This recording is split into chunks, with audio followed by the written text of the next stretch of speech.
जय नमस्कार, श्री मैं राम। हूँ केशव पंडित और आप देख रहे हैं देश का तेजी से बढ़ता एटीवी न्यूज़ चैनल। बहुत ही मार्मिक घटना हुई है उज्जैन की। उज्जैन तो वैसे महाकाल की धरती के लिए जाना जाता है, लेकिन अब लगातार जिस तरह से बलात्कार की घटनाएँ सबसे ज़्यादा उज्जैन के अंदर हो रही हैं, अब उज्जैन की जो पहचान धीरे-धीरे जो होती जा रही है, वो बलात्कार के लिए जानी जा रही है। धीरे-धीरे पूरी दुनिया में उज्जैन का नाम खराब हो रहा है और अभी तक किसी को कोई फांसी नहीं हुई है। पिछली बार भी बलात्कार हुआ, सड़क पर बलात्कार हुआ, रिक्शे में बलात्कार हुआ, छोटी बच्ची के साथ बलात्कार हुआ और हर 1 डेढ़ महीने के अंदर उज्जैन के अंदर बलात्कार ज़रूर होता है। लेकिन सवाल ये उठता है कि जो 4 लफंगे जो भारतीय जनता पार्टी के या फिर अन्य पार्टियों के जो अपने आप को धर्म का ठेकेदार कहते हैं और वो उछल करके आ जाते हैं और वो पश्चिम बंगाल में एक घटना होती है और उस पर पूरा तांडव मचा देते हैं। पूरे देश में चीज़ें होती हैं, होनी भी चाहिए, क्यों नहीं होनी चाहिए? अगर किसी महिला की अस्मिता पर कोई सवाल उठता है, उसकी इज़्ज़त उठती है, तो बिल्कुल जो है धरना प्रदर्शन होने चाहिए। अगर कोई सरकार कार्य नहीं कर रही है, लेकिन यह ध्यान में भी रखना चाहिए कि उनकी पार्टी की सरकारें जहाँ-जहाँ हैं, क्या वो सही से काम कर रहे हैं? अभी तक क्या एनकाउंटर हुआ है? क्या जवाबदेही भारतीय जनता पार्टी की नहीं है क्या मध्य प्रदेश के लिए? एक भी आंदोलन क्यों नहीं कर रहे हैं? कांग्रेस पलटवार भी है। उज्जैन के अंदर जो है मध्य प्रदेश के उज्जैन शहर में महिला को पहले शराब पिलाई जाती है और शराब पिलाने के बाद में उसके साथ खुलेआम दिन में बलात्कार किया जाता है और वहाँ जो तमाशाबीन लोग हैं वो उसका वीडियो बनाते हैं। हमारे साथ में आज चर्चा में मौजूद है रविंद्र कुमार शर्मा जी जो प्रवक्ता हैं, राष्ट्रीय प्रवक्ता हैं विश्व हिंदू स्वयंसेवक संघ के। बहुत-बहुत स्वागत है शर्मा साहब आपका। धन्यवाद बहुत-बहुत आपका। नमस्कार, प्रणाम। क्या मन जी, मैम। कचोटता नहीं है ऐसी घटनाएँ आती हैं और जिन पर भारतीय जनता पार्टी जो है पूरी तरह से ठेकेदारी लेके रखे, बिल्कुल लेना भी चाहिए क्योंकि हर बेटी की ज़िम्मेदारी भाजपा की ही है, ऐसा लगता है, लेकिन ऐसा दिखाई नहीं पड़ता है। उज्जैन के अंदर वही बलात्कार होता है तो क्या एक सड़क पर, फुटपाथ पर रहने वाली महिला का अगर बलात्कार होता है, तो क्या वह डॉक्टर के बराबर की नहीं थी इसीलिए बहुत बड़ा आंदोलन नहीं किया गया? या फिर उसका एनकाउंटर नहीं किया गया? उसको इस तरह से पेश भी किया जाएगा कि नहीं दामाद है, ये तो मध्य प्रदेश का बलात्कारी है, इसके साथ कुछ नहीं होना चाहिए या उसके लिए कोई आंदोलन नहीं किया जाना चाहिए। क्या क्यों चुप है भाजपा, क्यों चुप है आरएसएस? जितना तांडव पश्चिम बंगाल के अंदर था, उसका कहीं एक हिस्सा भी तांडव आपको उज्जैन के अंदर नहीं दिखाई देता, मध्य प्रदेश के अंदर या फिर जहां-जहां भी भारतीय जनता पार्टी की सरकार है। जी। धन्यवाद मनोज। मनोज, जो आपने कहा कि जो बलात्कार हो, देखिए बलात्कार किसी भी कंडीशन में किसी का भी हो, निंदनीय कार्य होता है। और जो भाजपा का ये है कि भाजपा ने वहाँ पर इतना शोर-शराबा शराबा मचाया और बाकी जगह पे क्यों नहीं मचा रही या मध्य प्रदेश में क्यों नहीं मचा रही। देखिए, इसके ऊपर मैं ये कहूँगा कि जो हमारा सुप्रीम कोर्ट है, वो इस टाइप की रूलिंग लेके आता है कि किसी भी गवर्नमेंट के हाथ बंद कहते हैं। अभी योगी सरकार जो इस टाइप के अपराधियों के घरों के ऊपर बुलडोजर चलाती थी, अभी सुप्रीम कोर्ट का एक वर्डिक्ट आया है कि किसी भी कंडीशन में चाहे वो अपराधी सिद्ध हुआ है या नहीं हुआ है, आप उस पर बुलडोजर नहीं चला सकते। ये कौन सा कानून आ गया? तो इसी तरीके से जो हमारा सुप्रीम कोर्ट है, सरकार चाहे भारतीय जनता पार्टी की है, केंद्र में हो या प्रदेश में हो, उसके ऊपर अगर इस तरह के रिस्ट्रिक्शन कोर्ट लगाएगा, तो कहीं न कहीं जो आदमी का मनोबल होता है, उससे वो टूटता है, चाहे आदमी है, चाहे सरकारें हैं। दूसरी बात, जो ये विपक्षी पार्टियाँ जितनी भी हैं, ये अगर कहीं और भी जहाँ-जहाँ भाजपा की सरकार है, ये वहाँ पर मुँह नहीं खोलते। हो रहा है उसको बदनाम तो बेशक कर देंगे, लेकिन बाकी कुछ नहीं। बंगाल में इन्होंने कुछ नहीं किया, तमिलनाडु में हुआ था, वहाँ पे इन्होंने कुछ नहीं किया। लेकिन अब हमको ये भी देखना है कि जो ये इंदौर में यहाँ पे उज्जैन में। हुआ है ये वाला बलात्कार उज्जैन के अंदर में, जी। उज्जैन में आप देखिए कि ज़्यादातर ज़्यादातर जो है वहाँ पर अधर्मी लोग हैं। हो सकता है कि इसके अंदर में कौन रहे, मेरे को अभी तक जानकारी नहीं हुई है इसके अंदर में, लेकिन जी। अधर्मी लोगों का ही ज़्यादा इसमें है। और अगर किसी एक अधर्मी का नाम आ जाता है या उसका नाम आ जाए जो कि इस भाजपा पार्टी से संबंधित नहीं है, उसके लिए तो ये लोग चीख-पुकार मचा देते हैं। जबकि सबसे पहला कर्तव्य होता है विपक्ष का। अगर जी। सरकार कहीं कुछ एक्शन नहीं ले रही है स्ट्रिक्टली, तो विपक्ष का काम है कि उसको मजबूर करे उसके ऊपर एक्शन लेने। और मैं माननीय योगी जी से, जो हमारे प्रदेश के उत्तर प्रदेश के मुख्यमंत्री हैं, और केंद्र सरकार के प्रधानमंत्री माननीय नरेंद्र मोदी जी से निवेदन करना चाहूँगा कि इस नीच कार्य के लिए शीघ्र से शीघ्र और कठोर से कठोर दंड का प्रावधान करें, चाहे वो सुप्रीम कोर्ट सुप्रीम कोर्ट उस पर रोक लगाए या ना लगाए। देखिए, अगर वो दूसरे की बहन बेटी है, इसलिए कोर्ट भी कोई भी ये कह देता है कि भाई ये कार्य नहीं होना चाहिए, बुलडोजर नहीं चलना चाहिए, तो क्या उनकी आरती उतारनी चाहिए? अगर यही चीज जो व्यक्ति इसको रुकवाने के लिए कह रहा है उसके घर में हो जाए, उसके बीवी बच्चों के साथ में, बहन बेटियों के साथ में हो जाए, तब क्या होगा? तब शायद वो ये वर्डिक्ट नहीं देंगे, ये शब्द नहीं कहेंगे।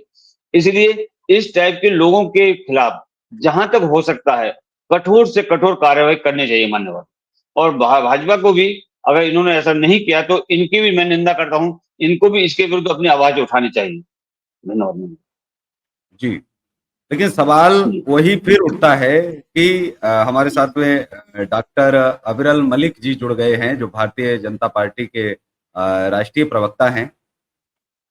हम उनसे भी जानने का प्रयास करेंगे कि आखिर जो है बलात्कार की जो घटनाएं हैं, इनमें जो आरोपी साफ तौर पर दिख रहे हैं, जिनका आरोप सिद्ध करने की आवश्यकता ही नहीं, उनको क्यों जिंदा पकड़ा जाए, क्यों कोर्ट में लाया जाए? उनको तो सीधे इनका ऐसे लोगों के तो एनकाउंटर कम से कम होने ही चाहिए, जिसको पूरी दुनिया ने देख लिया, खुलेआम हो गया। पुलिस क्या उसको फूल माला पहना करके अब ले जाएगी कोर्ट में?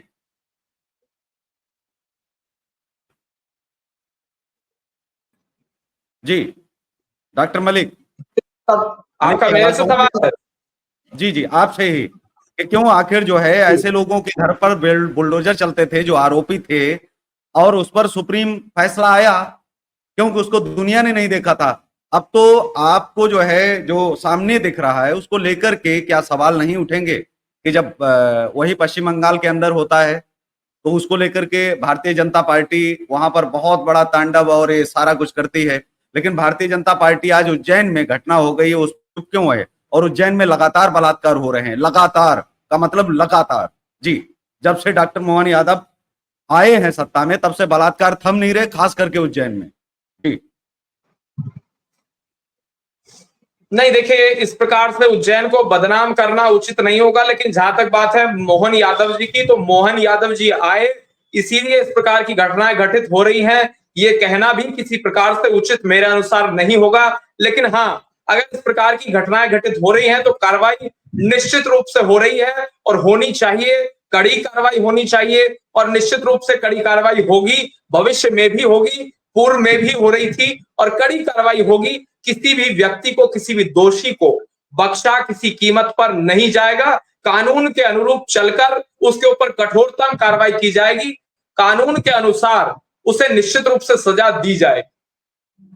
ऐसे बलात्कार पर कहेंगे क्या, जिससे जो बलात्कार खुलेआम होता है और इसको पूरी दुनिया ने देखा, क्या ऐसे बलात्कार के लिए भी समय लगेगा? अब उस पर जो है ट्रायल चलेगा, फिर उस पर 2 4 5 साल के बाद में ऐसे केसेस जिनमें खुलेआम बलात्कार हो, और उसमें तो समय लगना ही नहीं चाहिए। जी जी, मान्यवर, मैं ये कहना चाहूंगा जी कि ये जो बलात्कार हुआ है, देखिए बलात्कार किसी भी क्षेत्र में हो, किसी भी पार्टी शासित केंद्र प्रदेश में हो, कभी भी उचित नहीं है, ना ही मैं उसको उचित ठहराता। लेकिन जी जहां तक बात है कि ट्रायल लंबा चलने की बात, तो मैं ये कहना चाहूंगा हमारा जो देश का कानून है वो इससे शायद कह सकते हैं कि अब अनएक्सेप्टेबल कानून किसी देश का नहीं है। जब बॉम्बे कांड हुआ था उस टाइम पर जिस आतंकवादी को जिंदा पकड़ा गया था, सभी के जी सामने था, लाखों करोड़ों की तादाद में वीडियो सामने थे उसके मारते हुए के, तब भी इस देश की सरकारों ने उस व्यक्ति को कितने सालों तक जीवित रखा था, कितना पैसा उसकी सुरक्षा के ऊपर खर्च किया गया था। तब कहाँ था हमारा कानून? तब कहाँ थे इस देश के लोग जो इस आज आवाज उठा रहे हैं कि भाजपा ये नहीं कर रही या इतना ट्रायल चलेगा?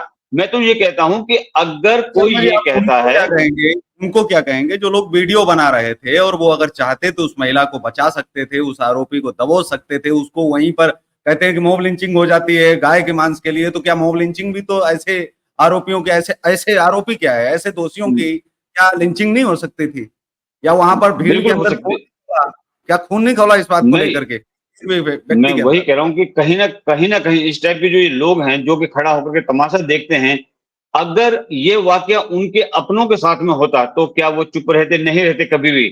लगता है कि आज के समय में हमारा खून ऐसा हो गया कि दूसरा सामने वाला मरता है तो मरने तो मुझे क्या लेना, मैं सुरक्षित हूँ। लेकिन यही वाकया कल को किसी के भी साथ हो सकता है, इसलिए आज आवश्यकता है कि इस तरह के जो लोग हैं जो इस तरह के कृत्य करते हैं उनके विरुद्ध हर आदमी को अपनी आवाज उठानी चाहिए। आवाज ही नहीं उठानी चाहिए, बल्कि ऐसे का तो तत्काल हत्या कर देना ही उचित है। ये मेरा कहना है। मेरा किसी सवाल जो है न तो डॉक्टर मोहन यादव जी के ऊपर है, न तो किसी पार्टी के ऊपर, ना तो ममता बनर्जी के ऊपर, लेकिन मैं इतना समझना चाहता हूँ गणित डॉक्टर मलिक जी कि क्या जब बलात्कार दूसरे राज्यों में होते हैं, दूसरी सरकारों में होते हैं, तो पार्टियां खुलकर के जो है तांडव करती हैं। चाहे मणिपुर की घटना हुई हो तो वहां भी विपक्ष ने जम करके हंगामा किया, लेकिन जब पश्चिम बंगाल में आया तो विपक्ष ने हंगामा नहीं किया। और वहीं अगर हम देखें पश्चिम बंगाल में भाजपा ने हंगामा किया, वहीं उज्जैन की घटना पर कोई हंगामा नहीं किया। तो क्यों आखिर, क्या जहां पर अपनी सरकार है वहां पर कोई हंगामा नहीं करना है? ये हंगामा किसी सरकार के खिलाफ तो है नहीं, पुलिस प्रशासन और न्याय के खिलाफ है, इंसाफ मांगने के खिलाफ।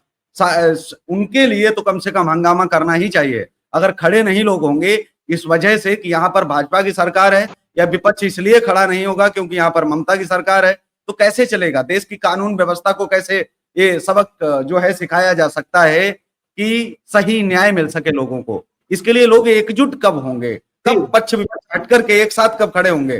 जैसे उज्जैन में अगर हुआ है तो वहां भाजपा और कांग्रेस दोनों को धरना प्रदर्शन करना चाहिए। अगर पश्चिम बंगाल में हुआ है तो दोनों को करना चाहिए। कहीं का भी हो, सरकार किसी की भी हो, हर पार्टी के कार्यकर्ता ने वहां पर धरना प्रदर्शन करना ही चाहिए, या तो फिर किसी ने नहीं करना चाहिए। जी, फिर तो न्याय मिलेगा ही, आज नहीं तो कल। जी देखिए, जहां तक धरना प्रदर्शन करने की बात है, तो धरना प्रदर्शन किसके खिलाफ करना चाहिए, सवाल नंबर 1। मैं इसका उत्तर साथ ही साथ दे देता हूं आपको। देखिए, धरना प्रदर्शन की अगर बात आती है तो धरना प्रदर्शन वहां किया जाता है जहां की सरकार निकम्मी हो, नाकारा हो, ना सुन रही। लेकिन अगर सरकार हमारी है, हम ममता बनर्जी नहीं बन सकते हैं कि अपने आप ही मुख्यमंत्री रहें, अपने आप ही गृह मंत्री रहें, अपने आप ही राज्य के स्वास्थ्य मंत्री रहें और अपने खिलाफ ही सड़कों पर उतर जाए। ये ममता बनर्जी करती होंगी। हम अगर मुख्यमंत्री, हमारे मुख्यमंत्री जी हैं, तो निश्चित रूप से वो कड़ी कार्रवाई, कठोरतम कार्रवाई करते हैं, आदेशित करते हैं। मुख्यमंत्री के पास, सरकार के पास, राज्य के गृह मंत्री के पास ये पावर होती है कि वो कड़ी कार्रवाई करे। इसीलिए सत्ता में उसकी सरकार आती है, इसीलिए उसकी पार्टी सत्ता में आती है, इसीलिए उसे सरकार की चाबी सौंपी जाती है जनता के द्वारा, ना कि इसलिए कि वो सत्ता में भी जाए और सड़कों पर भी उतरे ममता बनर्जी की तरह। लेकिन अगर हंगामा काटने की बात है तो हंगामा हमने कहीं नहीं काटा। अगर बंगाल का विषय है तो बंगाल में भी हमने हंगामा नहीं काटा। हमने इंसाफ की लड़ाई लड़ी है, न्याय की लड़ाई लड़ी है, और इंसाफ की लड़ाई लड़ना, न्याय की लड़ाई लड़ना निश्चित रूप से सकारात्मक विपक्ष की भूमिका वहां हमने अदा की है। और निश्चित रूप से निसंकोच मैं इस विषय को आपके चैनल के माध्यम से आपके करोड़ों दर्शकों को कहना चाहूंगा, ये हमारा परम कर्तव्य और परम अधिकार बनता है कि हम न्याय की लड़ाई लड़ें और न्याय की बात करें, और महिला सुरक्षा की लड़ाई लड़ें, महिला सुरक्षा की बात करें। पश्चिम बंगाल में महिलाएं असुरक्षित हैं, हिंदू असुरक्षित हैं, बच्चे असुरक्षित हैं, और जिस तरीके से प्रत्येक व्यक्ति, प्रत्येक नागरिक असुरक्षित है, छात्र युवा असुरक्षित हैं, छात्रों का भविष्य सुरक्षित नहीं है, छात्रों को रोजगार मिलेगा ये कंफर्म नहीं है, युवाओं को रोजगार मिलेगा ये कंफर्म नहीं है, महिलाओं को रोजगार मिलेगा ये कंफर्म नहीं है। विमेन एम्पावरमेंट की बात वहां नहीं की जाती है, वहां विकास की बात कतई नहीं की जाती है, वहां डेवलपमेंट के इशू पर कभी चर्चा नहीं की जाती है। संदेश खाली पर माननीय मुख्यमंत्री ममता बनर्जी 2 शब्द प्रेस कॉन्फ्रेंस के माध्यम से नहीं बोलती हैं। उन्हें प्रेस कॉन्फ्रेंस यदि करनी होगी तो भारतीय जनता पार्टी के विरुद्ध करनी होगी। वो अगर बयान देंगी तो कहेंगी अगर बंगाल में कुछ हुआ तो असम भी जलेगा, बिहार भी जलेगा, दिल्ली भी जलेगी, यूपी भी जलेगा, ये वो जरूर कह देती है। लेकिन संदेश खाली और सांझा शेख पर वो 2 शब्द नहीं बोलती है। आखिर क्यों नहीं बोलती है? क्योंकि उनकी वोट बढ़ जाएगी, वोट कट जाएगी। उन्हें 20% वोट प्यारा है, मुस्लिम प्रेम उनका हर जगह झलकता है। चाहे वो अपराधी अगर मुस्लिम है तो उसके खिलाफ कोई शब्द, कोई बयान उनके द्वारा नहीं दिया जाता है।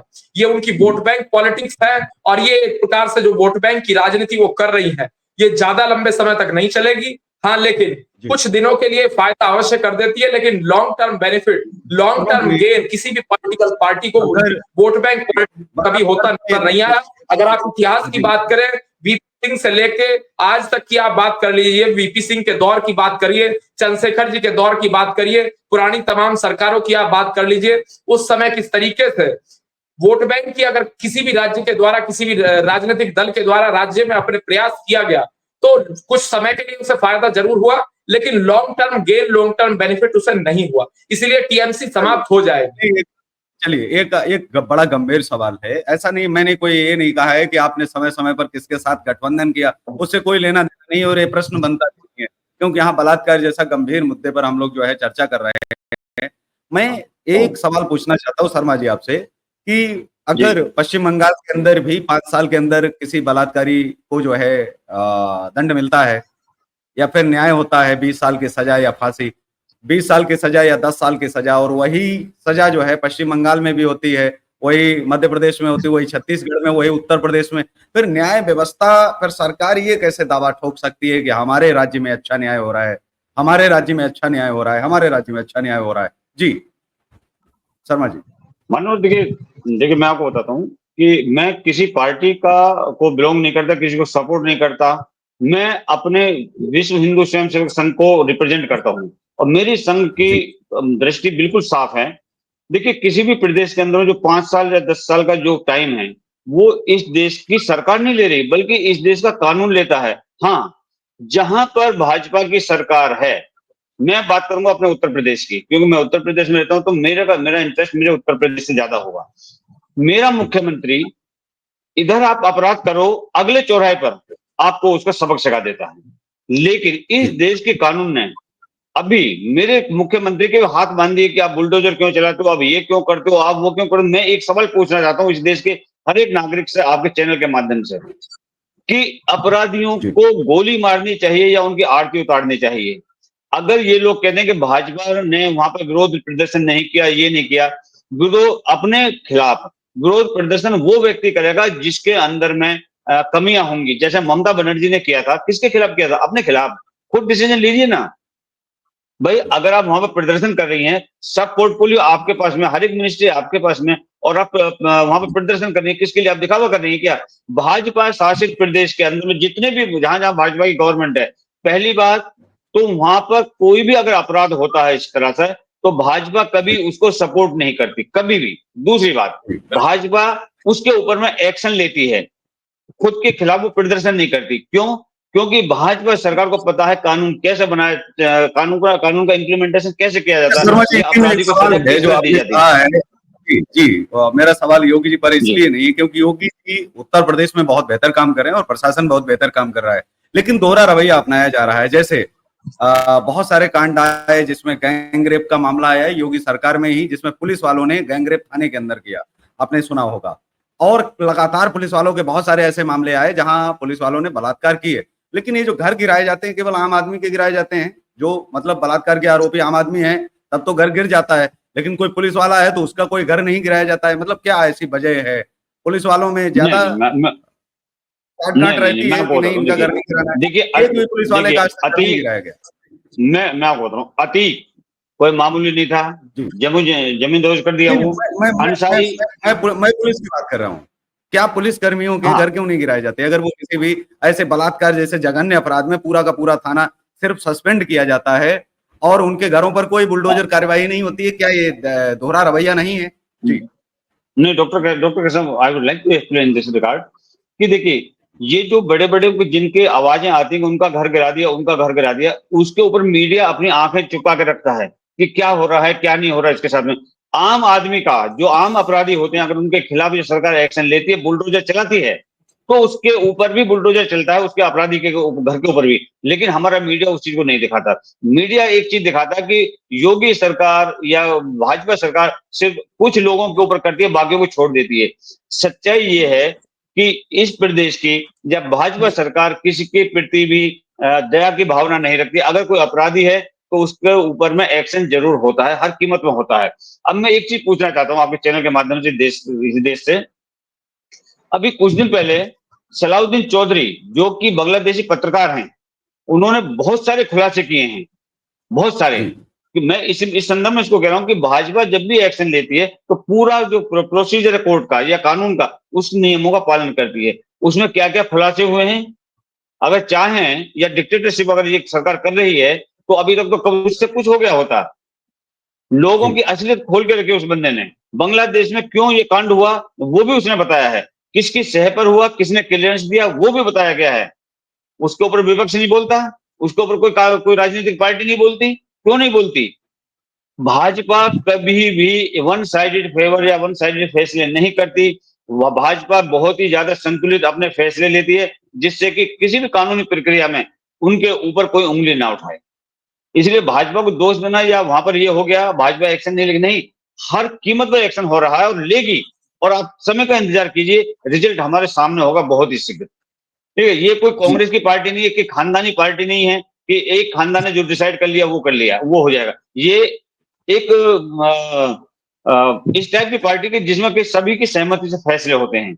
मैं फिर कहता हूं, मैं किसी पार्टी का सपोर्टर नहीं, but I support to my. जी जी डॉक्टर मलिक जी, जो कानून अभी आया है, अपराजिता जो कानून जो नया बनाया है ममता बनर्जी ने, आपको क्या लगता है कि ये कानून उन्होंने पास कर लिया है, जल्दबाजी में किया है? क्योंकि जिस तरह से उन्होंने कहा है कि 35 दिन के अंदर जो है ये तय करना होगा, उसके बाद फांसी या फिर आजीवन जो है सजा का प्रावधान, क्या ऐसे कानून बनाए जाने चाहिए जिसको लेकर के तमाम जो है पैनलिस्टों ने भी बहुत जगह चर्चाएं भी हुई और उसको खारिज भी किया है, इस पर राष्ट्रपति साइन नहीं करेंगे, ये संसद में पास नहीं हो पाएगा? क्या ऐसा कानून बनाना केवल ये दिखावा करता है कि नहीं हम बलात्कारियों के खिलाफ ऐसे कानून ला रहे हैं? जी, तो क्या पहले से कानून नहीं मौजूद थे? जी नहीं, देखिए, पहले से एक प्रोसेस मौजूद है, कानून मौजूद है, लेकिन जिस तरीके से ममता बनर्जी इस प्रकार की अपनी छवि डेवलप करना चाह रही हैं, वो चाहती हैं कि देश भर में, राष्ट्रीय मीडिया में, राज्य की मीडिया में एक ऐसी छवि उनकी डेवलप हो कि वो एक सख्त प्रशासक हैं और उसके साथ साथ वो सही फैसले लेना चाहती हैं। वो ऐसी छवि अपनी डेवलप करना चाहती है, जो कि बिल्कुल डेवलप नहीं होगी, क्योंकि जिस प्रकार से संदेश खाली की घटना हुई, उस घटना को नकारती रही, उस महिलाओं के शोषण पर वो कुछ नहीं बोली, शेख शाहजहां पर वो कुछ नहीं बोली, उस घटना पर उनके द्वारा कोई ऑफिशियल स्टैंड, ऑफिशियल बयान दिया जाना चाहिए था। जबकि एक आपने देखा होगा, जिस प्रकार से अभी प्रदर्शन जारी था, तो एक बुजुर्ग व्यक्ति तिरंगा झंडा हाथ में लेकर, एक बुजुर्ग साधु जिस प्रकार से प्रदर्शन कर रहे थे, उनके ऊपर वाटर कैनन लगाकर जिस तरीके से कार्रवाई की जा रही थी पुलिस के द्वारा, ये बहुत ही दुखद है। वो 80 साल के एक वरिष्ठ बुजुर्ग संत थे, उनके ऊपर जिस प्रकार से पुलिस के द्वारा कार्रवाई की गई, पश्चिम बंगाल पुलिस के द्वारा, सरकार के द्वारा वो कार्रवाई की गई, और वो भारत माता का तिरंगा झंडा लेकर खड़े हुए थे। जिस प्रकार से महिला सुरक्षा की वो बात कर रहे थे, उसके लिए प्रोटेस्ट कर रहे थे, और महिला सुरक्षा की वो लड़ाई लड़ रहे थे, इंसाफ की लड़ाई लड़ रहे थे, उस विषय पर ममता बनर्जी को स्टेटमेंट क्लियर करना चाहिए, देना चाहिए। और जहां तक विषय है, जिस प्रकार से ममता बनर्जी सरकार के द्वारा नाटक किया जा रहा है, इसके पीछे ना कोई तर्क है, ना कोई तथ्य है। जो इनके मन में आ रहा है, जो इन्हें इच्छा हो रही है, ये वो करती जा रही है। जिस प्रकार इनका डॉक्टर मलिक जी, महिला सुरक्षा के लिए सिर्फ जी शायद हमारे डॉक्टर कैसे, मैं एक चीज कहना चाह रहा था कि जो आपने कहा कि ममता बनर्जी ने एक कानून बनाया है, पहली बात तो ये कि कानून बनाने का पूरा अधिकार सिर्फ केंद्र सरकार को होता है, कि हमारे देश की संसद को होता है। दूसरी बात, अगर उन्होंने कानून ऐसा बना लिया है, ठीक है, आप उसको फॉलो कीजिए, लेकिन जितने कानून इस देश के केंद्र ने दिए हुए हैं, ममता बनर्जी उनको इम्प्लीमेंट क्यों नहीं करती, उनके विरोध में क्यों आ जाती है हर बार? तो ये सीधा सीधा दिखावा है, एक दिखावा है, केवल ये वॉश ऑफ कर रही है कि भाई मेरी छवि कहीं ना कहीं अच्छी बने। जी बिल्कुल, नहीं वही मलिक जी ने भी बोला, लेकिन मेरा एक सवाल और है आपके साथ में कि महिलाएं कब तक आश्रित रहेंगी पुरुषों पर, कानूनों पर और इस देश के नारों पर? इन तीन चीजों पर कब तक आश्रित रहेगी? क्या करना चाहिए ऐसा कि महिला खुद में सक्षम हो जाए? जैसे सिख समाज की महिलाएं हैं, उनको कटार बांधने का अधिकार है और वो सुरक्षित हैं, उनका कोई बलात्कार करके देखे तो क्या को इस देश के अंदर और सशक्त और मजबूत नहीं किया जा सकता? जी, हमारी बेटियां सुरक्षित हो सके। जी देखिए, हमारी जो संस्कृति, जो सनातन संस्कृति है, उसके अंदर में हथियारों का हर जगह पर चलन है। हम माँ दुर्गा को देखें, उनके पास में हथियार हैं सभी जगह पर। हमें अपनी जितनी भी माएं, बहनें, बेटियां हैं, एक तो उनको जूडो कराटे सिखाएं, उनको तलवारबाजी सिखाएं, उनको लाठीबाजी सिखाएं, जिससे कि वो सुरक्षित रह सके, उनको कुंग फू सिखाएं, जिससे कि समय पड़ने पर वो उनका सामना कर सकें। हम क्या करते हैं, जो भारत के अंदर मैं ज्यादातर देख रहा हूँ, हमारी बहन बेटियां, ये गलती मैं किसी और को नहीं बता रहा, ये गलती माँ बापों की है। उनको अलाउ करते हैं कि आप इंस्टाग्राम पर रील बना कर डालिए, आप ये कीजिए, वो सब सिखा रहे हैं उनको। लेकिन जो सिखाने वाली चीजें हैं वो नहीं सिखा रहे, उनको धार्मिक शिक्षा नहीं दे रहे बिल्कुल भी। उनको हम गुरुकुल के अंदर नहीं भेजना चाह रहे, उनको हम सारे क्रिश्चियनिटी के मिशनरी के जो स्कूल्स हैं उनमें पढ़ाते हैं। वहां पर क्या शिक्षा मिलेगी? वहां पर कहीं आपको सेल्फ डिफेंस नहीं पढ़ाते वो लोग, वहां पर सिर्फ अच्छा, आपको एक शिक्षा दी जाती माँ है बाप बस। लड़कियों को सिखाएं, लेकिन लड़कियों के साथ साथ में क्या लड़कों पर प्रतिबंध नहीं होना चाहिए कि वो घर से 5 बजे के बाद बिल्कुल। में नहीं निकले? क्या लड़कों पर यह देखिए, प्रतिबंध नहीं होना चाहिए कि वो 5 बजे के बाद बाहर बिल्कुल, क्या करने जा रहे हैं घर को बता करके जाएं? क्या घर वाले जो है बिल्कुल लड़कों को तो आप खुले देते हैं? तो क्या इन चीजों पर, क्या जबकि माँ बाप को पता भी नहीं होता लड़के बाहर क्या कर रहे हैं? ठीक है, लड़का आपका सही है, अच्छा है, उसके समाज में छवि अच्छी है, लेकिन वो बाहर गलत काम नहीं कर रहा है, इसकी क्या गारंटी है? जी।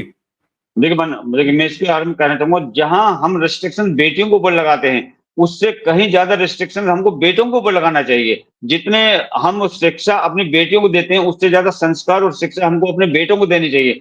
हमको सबसे ज्यादा बेटों की के ऊपर निगरानी रखनी चाहिए कि वो समय के बाद में कहाँ जाता है, शाम को लेट नाइट में कहाँ जाता है, वो क्या करता है, किसके साथ उठता है, किसके साथ बैठता है। देखिए ये मुद्दा जो है लड़कों वाला, ये सिर्फ यहाँ तक ही सीमित नहीं है, बल्कि अगर किसी का बेटा देर रात तक बाहर घूमता है, किसी गलत सोसाइटी में जाता है, तो ये देश विरोधी एक्टिविटी में भी इन्वॉल्व होता है।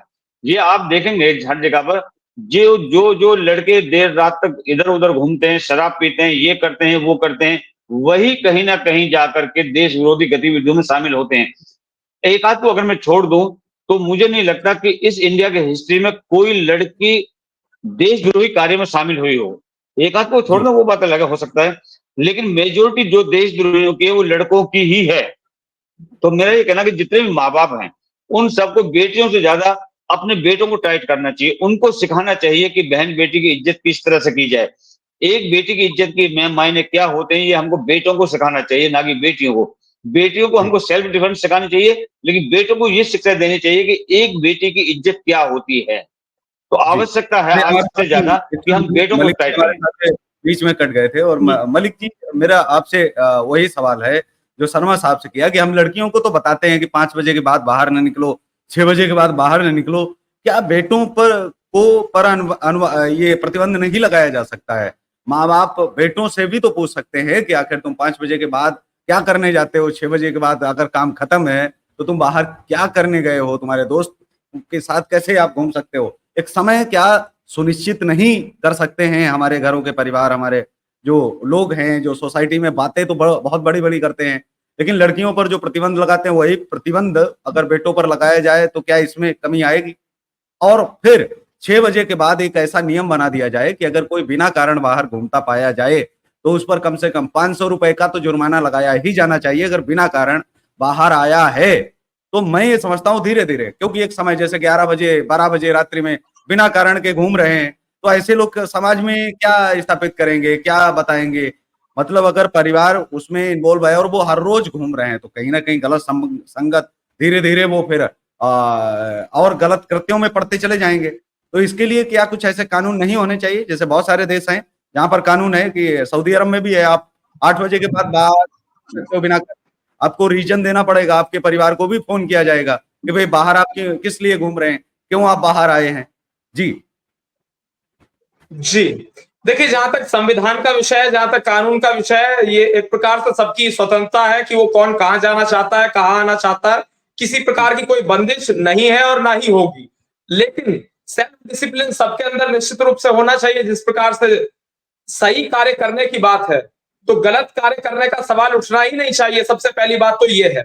और नंबर 2, ऐसा नहीं होना चाहिए अगर कोई व्यक्ति पढ़ा लिखा है, किसी ने 12वीं पास की है, कोई ग्रेजुएट है, पोस्ट ग्रेजुएट है, उसके बाद वो पीएचडी होल्डर है, तो उसके बावजूद भी किसी ने वकालत की हुई है, उसका परिवार उसे समझाए कि कहाँ जाना चाहिए, कैसे जाना चाहिए, ये किसी प्रकार का कोई मतलब नहीं बनता है। लेकिन हाँ, अगर वो इतना शिक्षित है तो निश्चित रूप से उसके आधार पर ही उसे अपना कार्य करना चाहिए कि वो क्या कार्य कर रहा है। सोच समझकर ही, विवेक के अनुसार अपनी आत्मा की आवाज को सुनकर ही फैसले लेने चाहिए कि क्या फैसला वो ले रहा है, और जो भी फैसला ले रहा है क्या वो असंवैधानिक है या संवैधानिक है। सारी समस्याओं का हल वहां हो जाता है जब कानून के ऊपर आप चलने लगे। किसी नहीं, प्रकार मेरा का कानून नागरिकों को को लेकर के नहीं था। मेरे दोनों सवाल थे कि जो सोसाइटी की जो सोच है, वो तो बेटियों को भी बहुत स्वतंत्रता देती है, लेकिन क्या सोसाइटी हमारी जो है वो आजादी, वो फ्रीडम दे पाती है, नहीं दे पाती है। मैं वही आपसे कह रहा हूँ कि क्या ये प्रतिबंध नहीं लगना चाहिए? जैसे 11 बजे रात में अगर आप किसी पुलिस थाने के बाहर घूमते मिल गए, तब तो जाहिर सी बात है आप कुछ गलत करने नहीं जा रहे, या शहर में आप घूम रहे हैं। लेकिन आप ऐसी जगहों पर घूम रहे हैं या ऐसी जगह पर बैठे हैं जहां पर पुलिस को पेट्रोलिंग भी करनी चाहिए और देखना चाहिए कि यहाँ पर कुछ गलत एक्टिविटी तो नहीं हो रही है। इन चीजों को लेकर के दो क्या ये पेट्रोलिंग में भी कमी है? जी, ये तो चीजें होनी जी, चाहिए। अगर आप नजर नहीं बिल्कुल, रखेंगे बिल्कुल। देखिए, कानून आपने व्यवस्था। पुलिस पेट्रोलिंग की बात की, तो पुलिस पेट्रोलिंग निश्चित रूप से की जाती है। जहां हमारी सरकारें हैं, वहां तो निश्चित रूप से होती है। बाकी जहां विपक्ष की सरकार है, वहां क्या होता है वो सबको नजर आ रहा है। कोई पेट्रोलिंग नाम की वहां चीज नहीं होती है। पश्चिम बंगाल में पेट्रोलिंग नाम का शब्द आप भूल ही जाइए। पश्चिम बंगाल के विषय में अगर बात कर रहे हैं, तो अपनी डिक्शनरी से बाहर कर दीजिए पेट्रोलिंग नाम का शब्द। जहां तक पेट्रोलिंग की बात है, पुलिस का दायित्व है, निजी जिम्मेदारी पुलिस की बनती है कि कानून व्यवस्था को, लॉ एंड ऑर्डर को मेंटेन करने के लिए वहां की क्षेत्र पश्चिम पुलिस बंगाल में जी, पेट्रोलिंग करे। और हमारी पुलिस हर जगह पेट्रोलिंग करती है, चाहे यूपी की बात हो, चाहे मध्य प्रदेश पुलिस की बात हो। आखिरी सवाल है कि हम लगातार देख रहे हैं पश्चिम बंगाल पर भारतीय जनता पार्टी के तमाम बड़े नेताओं ने भी बड़े बड़े भाषण दिए, बड़ी बड़ी बातें की। इतने नेताओं की हत्या हो गई भारतीय जनता पार्टी के, एक भी शायद व्यक्ति को सजा हुई हो अभी तक, मुझे तो नहीं पता है, लेकिन किसी भी व्यक्ति को अभी तक तो सजा नहीं ऐसी आई है। तमाम जो है विधायकों को फांसी पर लटका के मार दिया गया, एक दो तो मिनिस्टरों को जो है मार दिया गया। वहां पर भारतीय जनता पार्टी के कार्यकर्ता तो बड़ी संख्या में मारे गए। क्यों राष्ट्रपति शासन लागू नहीं किया? हिंदुओं की इतनी हत्याएं हुई, बहुत कुछ हो रहा है, आपको पता है। आपकी जो है एक तरह से कहे कि सरकार की नाक के नीचे हो रहा है सब कुछ, लेकिन वो कार्रवाई क्यों नहीं कर रही है? राष्ट्रपति शासन क्यों नहीं लागू आप कर रहे हैं? क्या आप इसलिए नहीं कर रहे हैं कि आप अपनी छवि बचाना चाहते हैं कि हमने जो अभी तक नहीं किया वो हम करेंगे ही नहीं?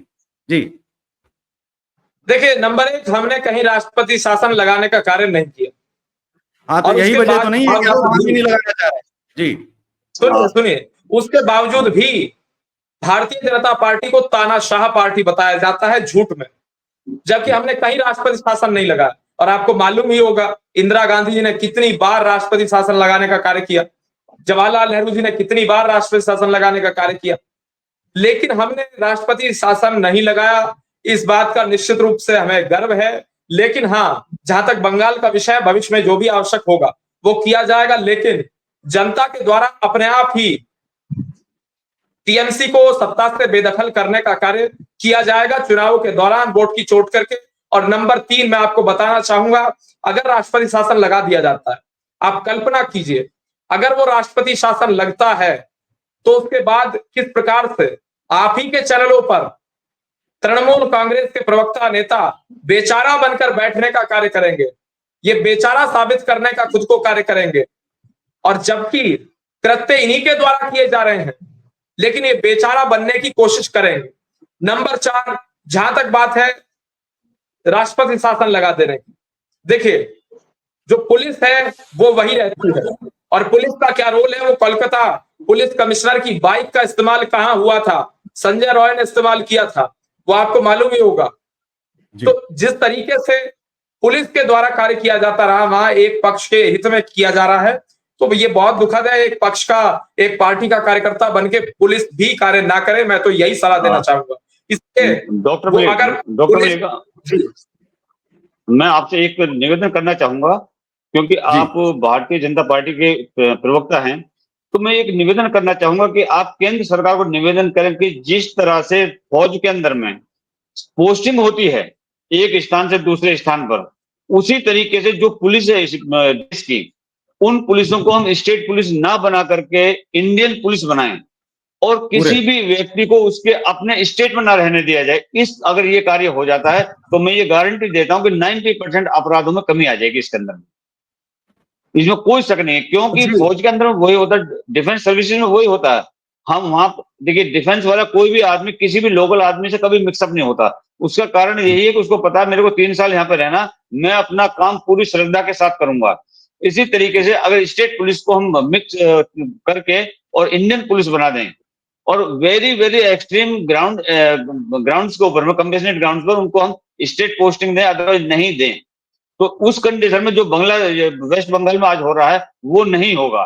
और जहां तक आपने कहा कि हम तो किसी सरकार को नहीं गिराना चाहते, तो मैं याद दिलवाना चाहूंगा, अगर मेरी बीजेपी सरकार को माननीय नरेंद्र मोदी जी को ये याद हो कि जिस वक्त बाबरी मस्जिद गिरी थी, कहां पे गिरी थी? वो उत्तर प्रदेश के अंदर में। उस वक्त केंद्र की कांग्रेस सरकार ने कितने प्रदेशों की सरकार को गिराया था? चार प्रदेश क्यों गिराया था? क्यों? क्या अगर जो रूल यहाँ पर है वहां पर नहीं है? अपना एक रखिए। अगर सर उन्होंने 4 को गिराया था, तो आप कम से कम 2 स्टेट की गवर्नमेंट तो गिरा दीजिए, क्योंकि कृत्य इतना बुरा हुआ है बंगाल के अंदर में कि जिसकी हम किसी के साथ में कल्पना नहीं कर सकते। तो मेरा आपसे निवेदन है कि आप इस मेरे पॉइंट्स को आगे तक लेकर जाएं और ये कुछ करवाएं इसको। धन्यवाद। बिल्कुल, उम्मीद जो है यही है, क्योंकि भाजपा गिराने में यकीन रखती है, क्योंकि बिना गिराए हुए अपराध को रोका नहीं जा सकता, चाहे अपराध हो या फिर अपराधी का घर। और सरकार भी अगर कल को जो है गिराते हैं, तो बिल्कुल निश्चित तौर पर बहुत सारे हिंदुओं के साथ न्याय होगा, जो भाजपा से उम्मीद लगाए भी बैठे हैं।